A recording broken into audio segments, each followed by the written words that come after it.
είπε ο Κύριος, «Κανένας δεν ανέβηκε στον ουρανό παρά μόνον ο Υιός του ανθρώπου που κατέβηκε από τον ουρανό και που είναι στον ουρανό. Όπως ο Μωυσής ύψωσε το χάλκινο φίδι στην έρημο, έτσι πρέπει να υψωθεί ο Υιός του ανθρώπου, ώστε όποιος πιστεύει σε Αυτόν να μην χαθεί, αλλά να ζήσει αιώνια. Τόσο πολύ αγάπησε ο Θεός τον κόσμο, ώστε παρέδωσε στον θάνατο τον μονογενή του Υιό, για να μην χαθεί όποιος πιστεύει σε Αυτόν, αλλά να έχει ζωή αιώνια. Γιατί ο Θεός δεν έστειλε τον Υιό Του στον κόσμο για να καταδικάσει τον κόσμο, αλλά για να σωθεί ο κόσμος δι' Αυτού». Και ο Απόστολος της ημέρας. «Αδελφοί, προσέξτε με πόσο μεγάλα γράμματα σας γράφω τώρα με το ίδιο μου το χέρι. Όσοι θέλουν να αποκτήσουν καλή φήμη στους ανθρώπους, αυτοί σας υποχρεώνουν να περιτέμνεστε, με μόνο στόχο να μην καταδιώκονται από τους Ιουδαίους εξαιτίας του Σταυρού του Χριστού. Άλλωστε, ούτε και αυτοί που επιμένουν στην περιτομή τηρούν τον νόμο. Απλώς θέλουν να περιτέμνεστε εσείς για να καυχηθούν ότι σας κατάφεραν να το κάνετε. Όσο για μένα, δεν θέλω άλλη αφορμή για καύχηση εκτός από τον Σταυρό του Κυρίου μας Ιησού Χριστού, τον Σταυρό που πάνω του ο κόσμος πέθανε για μένα και εγώ για τον κόσμο. Για όσους ανήκουν στον Ιησού Χριστό δεν έχει καμιά σημασία ούτε το να κάνεις περιτομή, ούτε το να μην κάνεις, αλλά όλοι είναι νέα δημιουργήματα του Θεού. Όσοι ακολουθούν αυτήν την αρχή θα έχουν την ειρήνη και το έλεος του Θεού μαζί τους, αυτοί και όλος ο λαός του Θεού. Στο εξής, κανένας ας μη μου δημιουργεί προβλήματα. Αρκετά έχω πάθει για τον Ιησού, όπως δείχνουν τα σημάδια στο σώμα μου. Η χάρη του Κυρίου μας Ιησού Χριστού εύχομαι να είναι μαζί σας, αδελφοί μου. Αμήν». Ευλογείτε, τίμιε Πάτερ. Αγαπητοί εν Χριστώ αδελφοί, η σημερινή Κυριακή είναι η Κυριακή πρώτης υψώσεως του Τιμίου Σταυρού. Διακόπτεται η ακολουθία των Κυριακών του Ευαγγελιστού Ματθαίου. 14η ήταν η προηγούμενη. Σήμερα δεν είναι λοιπόν η 15η του Ματθαίου, αλλά είναι η Κυριακή πρώτης υψώσεως. Γιατί αυτό? Γιατί βρισκόμαστε ανάμεσα σε δύο πολύ μεγάλες εορτές. Στην θεομητορική εορτή της Υπεραγίας Θεοτόκου, της οποίας το γενέσιον εορτάσαμε εχθές, και της μεγάλης δεσποτικής εορτής, της υψώσεως του Τιμίου Σταυρού, που έπεται. Είμαστε, θα λέγαμε, προστατευμένοι από δύο τεράστιες, αλεξίσφαιρες και αλεξικέραυνες ομπρέλες της χάριτος του Θεού. Απ' τη μια η χάρη της Υπεραγίας Θεοτόκου και απ' την άλλη η χάρη του Τιμίου Σταυρού. Λέγει λοιπόν ο Κύριος μας στο σημερινό Ευαγγέλιο: «Κανένας δεν ανέβηκε στον ουρανό παρά μόνον αυτός που κατέβηκε από τον ουρανό». Μιλάει ο Κύριος σαν να έγινε ήδη αυτό που λέει, ενώ ακόμη όταν το είπε δεν είχε γίνει. Δηλαδή, όταν λέει «κανένας δεν ανέβηκε στον ουρανό», πού αναφέρεται ο Κύριος μας Ιησούς Χριστός? Αναφέρεται στο γεγονός της αναλήψεως. Παρά μόνον αυτός, λέει, που κατέβηκε από τον ουρανό. Ποιος είναι αυτός που κατέβηκε? Είναι ο Υιός του ανθρώπου. Είναι ο ίδιος. Δεν χρησιμοποιεί το εγώ, αλλού το χρησιμοποιεί. Λέγει, ας πούμε, «Εγώ είμαι το φως του κόσμου. Εγώ είμαι η Ανάσταση. Εγώ είμαι η οδός και η αλήθεια και η ζωή». Σε πάρα πολλές όμως περιπτώσεις δεν το χρησιμοποιεί ο Κυριός μας το εγώ, παρότι το έχει, παρότι είναι ο ίδιος Θεός. Αλλά για να προστατεύσει εμάς, τους αδύναμους και εύθραυστους ανθρώπους, τα αδύναμα και ανθρώπινα και εύθραυστα ανθρώπινα σκεύη. Και επειδή εμάς δεν μας συμφέρει το εγώ, γιατί δεν το έχουμε και δεν πρέπει να το πολύ χρησιμοποιούμε. Γι' αυτό λοιπόν ο Κύριος μας εδώ χρησιμοποιεί μία προφητική έκφραση για τον εαυτό Του. Η έκφραση «ο Υιός του ανθρώπου» χρησιμοποιείται συγκεκριμένα από τον προφήτη Δανιήλ στην Παλαιά Διαθήκη και αναφέρεται στον Μεσσία που περίμεναν οι Εβραίοι. Άρα λοιπόν λέγει ο Κύριος μας, κανένας δεν είναι αυτός που ανέβηκε στον ουρανό. Πώς? Ανέβηκε στον ουρανό με την ανθρώπινη φύση. Ανέβηκε στον ουρανό στην ανάληψή Του ως θεάνθρωπος. Εθέωσε δηλαδή την ανθρώπινη φύση και την εκάθισε στα δεξιά του Θεού και Πατρός. Κανένας άλλος δεν ανέβηκε παρά μόνον αυτός που κατέβηκε. Ποιος κατέβηκε? Ο ίδιος αυτός, ο Υιός και Λόγος του Θεού, ο οποίος ενυνθρώπισε, έγινε δηλαδή και άνθρωπος, έγινε τέλειος άνθρωπος και ενώθηκε μαζί με την ανθρωπότητα η θεότητα και έγινε θεάνθρωπος στη μήτρα της Υπεραγίας Θεοτόκου και η Παρθένου Μαρίας. Αυτός λέει ήταν στον ουρανό, ον εν το ουρανό. Ήταν ο Υιός και Λόγος του Θεού και Πατρός. Ήτανε πάντοτε μαζί με τον Πατέρα. Κατέβηκε, ενανθρώπισε για χάρη μας και με την ανάληψή Του ανέβασε επάνω στον ουρανό και την ανθρώπινη φύση. Θέωσε την ανθρώπινη φύση. Και καθώς ο Μωυσής ύψωσε τον όφιν εν τη ερήμο, όπως ο Μωυσής ύψωσε, λέει, το φίδι, το χάλκινο φίδι στην έρημο, έτσι πρέπει να υψωθεί και ο Υιός του ανθρώπου, δηλαδή ο ίδιος. Είναι γνωστό σε όλους μας από την Ιερή Ιστορία του Ισραηλιτικού λαού στην Παλαιά Διαθήκη ότι όταν ο Θεός έβγαλε τον λαό από την Αίγυπτο να τον οδηγήσει στη γη της Επαγγελίας, στη γη της υπόσχεσης, που είχε υποσχεθεί στον γενάρχη και πατριάρχη Αβραάμ, τους έφερε προ της γης της Επαγγελίας σε πολύ σύντομο χρονικό διάστημα. Επειδή όμως ο λαός αποδείχθηκε σκληροτράχυλος και άπιστος και αχάριστος, έπρεπε να γίνουν διάφορα πνευματικά γυμνάσια, τα οποία δεν κράτησαν ούτε 1, ούτε 2, ούτε 4, αλλά 40 ολόκληρα χρόνια, περιπλάνηση στην έρημο. Ανάμεσα σε αυτά που υπέστησαν οι Εβραίοι, μια περίοδο ήταν και ότι τους τσιμπούσαν. Υπήρχαν πάρα πολλά φίδια, δηλητηριώδη, τα οποία τους τσιμπούσαν και πέθαιναν. Και τότε λοιπόν πήρε εντολή ο προφήτης Μωυσής να στήσει επάνω σε έναν πάσαλο ένα χάλκινο φίδι. Ο χαλκός είναι εύπλαστο μαλακό μέταλλο, να φτιάξει λοιπόν ένα ομοίωμα φιδιού και στον κάθετο πάσαλο να δέσει οριζόντια ένα ομοίωμα φιδιού. Τι μας θυμίζει αυτό, αδελφοί μου? Μα φυσικά τον Τίμιο Σταυρό. Είναι προτύπωση του Τιμίου Σταυρού στην Παλαιά Διαθήκη. Μία από τις πολλές προτυπώσεις του Τιμίου Σταυρού στην Παλαιά Διαθήκη. Και τι συνέπεια είχε αυτό? Είπε ο Θεός στο Μωυσή, μόνο που θα βλέπει ο λαός, θα βλέπουν οι Εβραίοι αυτό το ομοίωμα του χάλκινου φιδιού επάνω στον πάσαλο, θα σώζονται. Θα γιατρεύονται. Δεν θα πεθαίνουν. Αυτό λοιπόν ήταν προτύπωση του τι θα σήμαινε αργότερα για όλους τους ανθρώπους, όχι μόνο για τον Ισραηλιτικό λαό, αλλά για όλους τους ανθρώπους, τι θα σήμαινε ο Τίμιος Σταυρός. Λέγει ο Κύριος μας λοιπόν ότι όπως ο Μωυσής ύψωσε τον όφι, το φίδι στην έρημο, έτσι πρέπει να υψωθεί και ο Υιός του ανθρώπου. Όταν λέγει λοιπόν να υψωθεί, εννοεί να σταυρωθεί.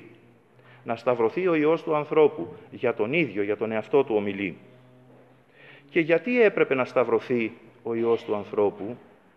Έπρεπε να σταυρωθεί για να γιατρευτεί η αμαρτία, για να λυτρωθούμε από την αμαρτία και τα επακόλουθά της. Τι είναι η αμαρτία? Η αμαρτία είναι αρρώστια, αδελφοί μου. Έτσι εξηγείται και ο στίχος της δοξολογίας που ακούμε κάθε φορά. «Κύριε, ίασε την ψυχή μου, ότι είμαι αρτώνση. Κύριε, γιάτρεψε την ψυχή μου, γιατί έχω αμαρτήσει σε σένα». Γιάτρεψε την ψυχή μου, γιατί έχω αμαρτήσει, σημαίνει γιάτρεψε την ψυχή μου, γιατί είμαι άρρωστος από την αρρώστια της αμαρτίας. Και η αρρώστια της αμαρτίας, αν δεν γιατρευτεί, γεννά θάνατον. Τα οψώνια της αμαρτίας, θάνατος, λέγει ο Απόστολος των Εθνών Παύλος. Έπρεπε λοιπόν να υψωθεί ο Κύριος μας στο Σταυρό για να λυτρωθούμε εμείς, για να πληρωθεί το τίμημα της αμαρτίας, για να εξαλειφθούν, να συγχωρεθούν οι αμαρτίες μας, οι αμαρτίες όλου του κόσμου, αυτών που έζησαν από την αρχή, από τους πρωτοπλάστους, μέχρι και αυτούς που θα ζήσουν μέχρι και τη συντέλεια των αιώνων και θα πιστέψουν στον Κύριό μας. Γι' αυτό λοιπόν πρέπει, λέει ο Κύριος μας, να υψωθεί ο Υιός του ανθρώπου, ούτως ώστε όσοι θα τον πιστέψουν, όσοι θα τον δουν και θα τον πιστέψουν, όπως παλιά στην αρχαία εποχή, στην Παλαιά Διαθήκη, οι Εβραίοι που έβλεπαν το χάλκινο φίδι γιατρεύονταν και σώζονταν και δεν πέθαιναν, έτσι λοιπόν και εμείς όσοι πιστεύουμε στον Κύριό μας, να μην χαθούμε, να μην πάμε χαμένοι, να μην καταλήξουμε μακράν του Θεού στην αιώνια κόλαση, αλλά να έχουμε ζωή αιώνια, ζωή ατελείωτη, που δεν τελειώνει ποτέ. Λέγει ο Κύριος μας λοιπόν αυτή τη μεγάλη αλήθεια, ότι σταυρώθηκε για μας για να μην χαθούμε, αλλά να έχουμε ζωή αιώνια. Και είναι τόσο σημαντικός αυτός ο λόγος του, που θα τον επαναλάβει αμέσως μετά από 2 γραμμές. Το λέει 2 φορές ακριβώς την ίδια φράση, με μία παρεμβολή, δηλαδή λέει και κάτι άλλο ανάμεσα σε αυτές τις 2 ίδιες φράσεις. Λέει λοιπόν ο Κύριος μας ότι τόσο πολύ αγάπησε ο Θεός τον κόσμο, ώστε τον Υιό Του τον μονογενή έδωκεν. Δηλαδή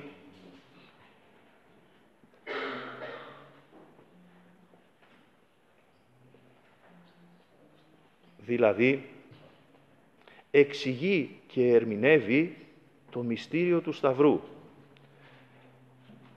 Λέγει ο Κύριος μας ότι η σταύρωση του Υιού του Θεού δεν είναι τίποτε άλλο παρά απόδειξη της πολύ μεγάλης αγάπης που έχει ο Θεός για τον κόσμο. Τόσο πολύ λοιπόν, λέει, αγάπησε ο Θεός τον κόσμο, ώστε έστειλε και παρέδωσε τον Υιό Του τον μονογενή. Δεν έστειλε κάποιον άγγελο ή κάποιον αρχάγγελο για να θυσιαστεί, αλλά έστειλε τον ίδιο τον Υιό Του. Και επαναλαμβάνει αμέσως μετά την ίδια φράση που είπε και παραπάνω. «Ή να πάσω πιστεύων εις Αυτόν μη απόλυτε, ώστε κάθε ένας που πιστεύει σε Αυτόν να μην χάνεται, να μην χαθεί, αλλά να έχει ζωήν αιώνιον». Σε αυτές τις 3 φράσεις, οι 2 είναι ίδιες, όπως είπαμε, και υπάρχει μέσα η πίστη. Λέγει ο Κύριος μας ότι κάθε ένας που πιστεύει σε Αυτόν να μην χάνεται. Και η άλλη φράση που υπάρχει ανάμεσά τους και τη συνδέει είναι ότι ο Θεός αγάπησε τον κόσμο τόσο πολύ. Εδώ λοιπόν υπάρχει η αγάπη. Υπάρχουν λοιπόν η πίστη και η αγάπη. 2 έννοιες πνευματικές, οι οποίες είναι αναπόσπαστα συνδεδεμένες, είναι αλληλένδετες. Είναι, θα λέγαμε, οι 2 όψεις της ίδιας εικόνος. Τι σημαίνει πίστη? Γιατί λέγει ο Κύριος μας κάθε ένας που πιστεύει σε μένα. Τι σημαίνει πίστη? Πίστη σημαίνει εμπιστοσύνη. Και ο Θεός όταν καλεί τους ανθρώπους που ακούμε στο Ιερό Ευαγγέλιο και τους ρωτά «Πιστεύεις?» και το ίδιο ρωτά και την ψυχή του καθενός από μας με τρόπο μυστικό και μυστηριακό, που μπορεί να μην τον αντιλαμβάνεται η φθαρμένη λογική μας, αλλά που είναι πραγματικότητα. Όταν ο Κύριος μας ρωτά εάν τον πιστεύουμε, τι εννοεί? Μα φυσικά, αν τον εμπιστευόμαστε. Μας λέει ο Κύριος μας, με εμπιστεύεσαι, παιδί μου? Και πώς να τον εμπιστευτούμε? Να τον εμπιστευτούμε, να τον πιστέψουμε δηλαδή, ως τέλειο Θεό και τέλειο άνθρωπο. Ανοίγουμε μία παρένθεσούλα. Σήμερα, όπως διαβάσαμε στο Ιερό Συναξάριο, μεταξύ άλλων, είναι και μνήμη των Αγίων Πατέρων της Τρίτης Οικουμενικής Συνόδου. Είναι μία μεγάλη σύνοδος, μία από τις Οικουμενικές Συνόδους, που έγινε για να αντιμετωπίσει μία από τις μεγάλες αιρέσεις που ήταν ο Νεστοριανισμός, ο οποίος χώριζε το πρόσωπο του Κυρίου μας, δηλαδή έλεγε αυτός, ο οποίος ήταν μάλιστα και Πατριάρχης Κωνσταντινουπόλεως, ότι ο Χριστός μας, λέει, δεν μπορεί ως Θεός να πέρασε από τη μήτρα της Παρθένου, αλλά τι έγινε? Πρώτα γεννήθηκε ως άνθρωπος και μετά ενώθηκε μαζί του η θεότητα. Κάτι τέτοιο φυσικά είναι απαράδεκτο.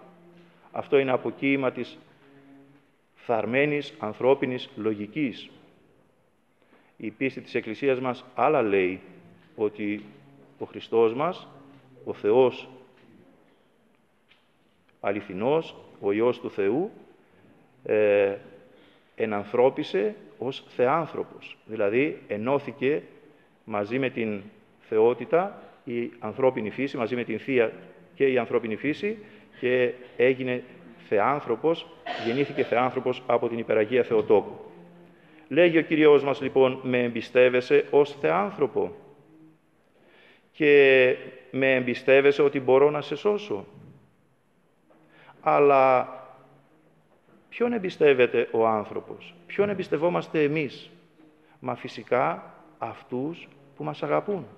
Εάν δεν είμαστε βέβαιοι για την αγάπη κάποιου, γιατί να τον εμπιστευτούμε? Και πώς θα τον εμπιστευτούμε? Δεν θα τον εμπιστευτούμε. Άρα λοιπόν, να γιατί ο Κύριος μας εδώ, επιτρέψτε μου την αδόκιμη έκφραση, παίζει με τις δύο αυτές κεφαλαιώδεις έννοιες της πίστεως και της αγάπης. Γιατί είναι απόλυτα συνδεδεμένες μεταξύ τους. Δεν υπάρχει πίστη χωρίς αγάπη. Γι' αυτό λοιπόν ο Κύριος μας λέει, όποιος με πιστεύει, αυτός θα σώζεται. Αλλά για να με πιστέψει, πρέπει να είναι βέβαιος για την αγάπη μου. Πρέπει να είναι βέβαιος για την αγάπη του Θεού, ότι ο Θεός δηλαδή μας αγαπά. Γι' αυτό λέγει στη συνέχεια ότι τόσο πολύ ο Θεός αγαπά τον κόσμο, ώστε έστειλε τον Υιό Του. Τι μεγαλύτερη απόδειξη της αγάπης του Θεού προς εμάς θέλουμε? Έχουμε την μεγαλύτερη απόδειξη που είναι ποια? Η σταύρωση του Υιού του Θεού, του Κυρίου μας Ιησού Χριστού.